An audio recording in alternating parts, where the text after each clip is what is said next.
The Traverse Bay Children's Advocacy Center is hosting its first ever virtual Circle of Friends. We are deeply grateful to our corporate sponsors and individual donors who are helping us raise much needed funds to protect children throughout Northern Michigan from sexual abuse, physical abuse, and acts of violence. We invite you to take a few moments to watch this video, which details a true story of a 4-year-old girl who was groomed and sexually abused by her uncle. Your gift today can help protect an abused child tomorrow.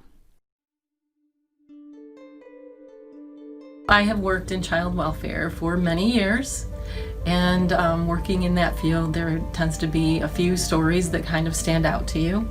This is one of those stories that's pretty typical of a child who has experienced something that was inappropriate and didn't realize that it was inappropriate, and eventually came forward to talk about it. Once upon a time, there was a 4-year-old girl who had an 18-year-old uncle who she loved and adored. Her uncle was kind and caring and paid special attention to her when no one else did. He would take her places and buy her things that her parents refused to buy her. Her uncle even promised her that he would marry her someday. The uncle taught the girl to do things that married couples do so she would be ready when they became husband and wife.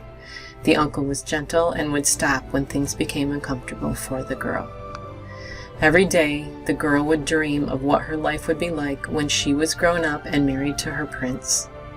The girl grew to be a lovely teenager and came to realize that while she still loved her uncle dearly, she wouldn't be able to marry him, as this would be illegal. The uncle never married, and the girl sometimes wondered if he still planned to pursue her as a life partner. The girl never believed that what she and her uncle had done was inappropriate. Until one day when the girl attended the 4th birthday party of a female cousin.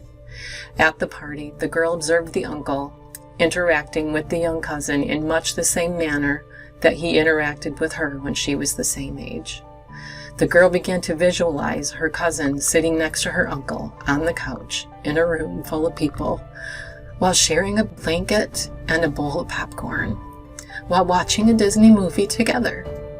She began to imagine the confusion the child would likely feel when her uncle slipped his hand underneath the blanket and into her princess panties, while everyone else in the room was oblivious to the situation. The girl began to feel a sense of despair, but also a sense of jealousy towards the young cousin, as she thought she was the only special girl in her uncle's life. The girl realized she had been sexually abused by her uncle, and she feared for the safety of her young cousin. And because of that, she told her parents about what had happened to her. And because of that, the girl was interviewed at the TBCAC with law enforcement and CPS present, and she disclosed her abuse.